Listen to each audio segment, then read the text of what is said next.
Bismillahirrahmanirrahim. Assalamualaikum warahmatullahi wabarakatuh. Alhamdulillahirabbil alamin. Wabihi nasta'in ala umur dunya waddin. Wassalatu wassalamu ala asyrafil anbiya'i wal mursalin. Sayyidina wa maulana Muhammadin wa ala alihi wa sahbihi wasallim ajma'in. Amma ba'du.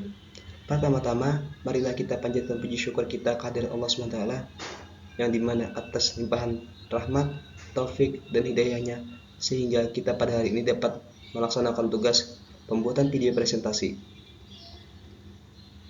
Salawat serta salam tak lupa pula kita haturkan kepada Nabi kita, Nabi besar Nabi Muhammad SAW, beserta kerabat, sahabat, tabi'in, dan orang-orang yang mengikuti mereka hingga akhir zaman. Yang terhormat kepada Ibu Dosen Pengampu, Ibu Snul Khotimah MPD, izin perkenalkan, nama saya Muhammad Wildan, saya dari Fakultas Tarbiyah, Program Studi Pendidikan Agama Islam, nomor NPM saya 25126522. Saya dari semester 1, lokal A, reguler siang. Baik, pada kesempatan kali ini saya akan mempresentasikan materi saya yang berjudul dengan metode pendidikan Islam yang relevan untuk generasi Z.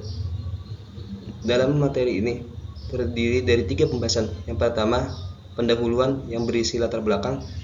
Yang kedua, pembahasan utama yang berisi mengenai tentang metode-metode pendidikan Islam yang relevan untuk generasi Z yang dapat diterapkan.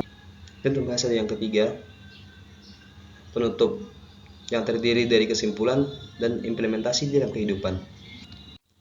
Baik, langsung saja kita mulai dengan pembahasan yang pertama. Generasi Z merupakan generasi yang lahir dan tumbuh dalam era digital, sehingga karakteristik mereka berbeda dengan karakteristik generasi sebelumnya. Mereka terbiasa dengan penggunaan teknologi, memiliki kemampuan untuk berpikir kritis, serta kecenderungan menyukai pembelajaran yang bersifat fleksibel dan interaktif. Kondisi tersebut tidak hanya mempunyai tantangan tersendiri bagi pendidikan Islam, yang dimana metode pendidikan konvensional dan metode pendidikan satu arah dinilai kurang efektif dalam metode pembelajaran jika diterapkannya tanpa adanya melakukan sebuah penyelesaian. Oleh karena itu, metode pendidikan Islam harus melakukan inovasi metode belajar agar tetap relevan dengan perkembangan zaman, namun masih tetap dapat menanamkan nilai-nilai Islami secara mendalam dan kontekstual. Dengan demikian, metode pendidikan Islam yang sesuai dengan generasi Z menjadi kebutuhan mendesak dalam konteks metode pendidikan Islam kontemporer. Pembahasan yang kedua yaitu pembahasan utama. Metode-metode pendidikan Islam yang relevan untuk generasi Z yang dapat diterapkan antara lain: yang pertama, pembelajaran berbasis teknologi digital. Pemanfaatan media digital seperti video pembelajaran, aplikasi Islami, serta platform e-learning mampu meningkatkan minat belajar para peserta didik. Media digital memungkinkan penyajian materi yang lebih variatif dan menarik, sehingga hal tersebut membantu para peserta didik dalam memahami ajaran-ajaran Islam secara lebih mudah dan efektif. Yang kedua, pembelajaran partisipatif dan kolaboratif.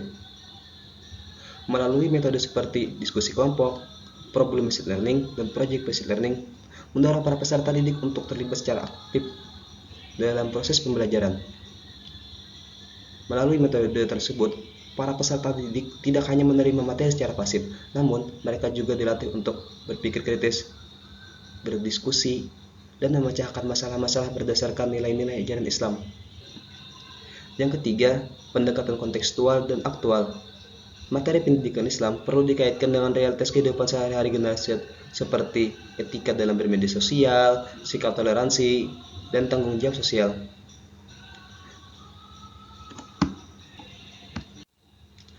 Pendekatan ini membuat ajaran Islam terasa dekat dengan kehidupan sehari-hari para peserta didik dan tidak dipahami secara teoritis semata. Yang keempat, penguatan keteladanan dan pembinaan karakter. Dalam pendidikan Islam, peran pendidik tidak hanya berperan sebagai penyampai materi, tetapi juga berperan sebagai teladan. Sikap, perilaku, dan interaksi seorang guru sangat berpengaruh besar dalam membentuk akhlak Islami para peserta didik. Keteladanan yang konsisten menjadi metode efektif dalam internalisasi nilai-nilai keislaman. Pembahasan yang ketiga yaitu untuk adanya integrasi antara nilai-nilai keislaman dan perkembangan teknologi modern. Pendekatan digital, partisipatif, dan kontekstual terbukti meningkatkan efektivitas pembelajaran Islam tanpa menghilangkan substansi ajaran Islam itu sendiri.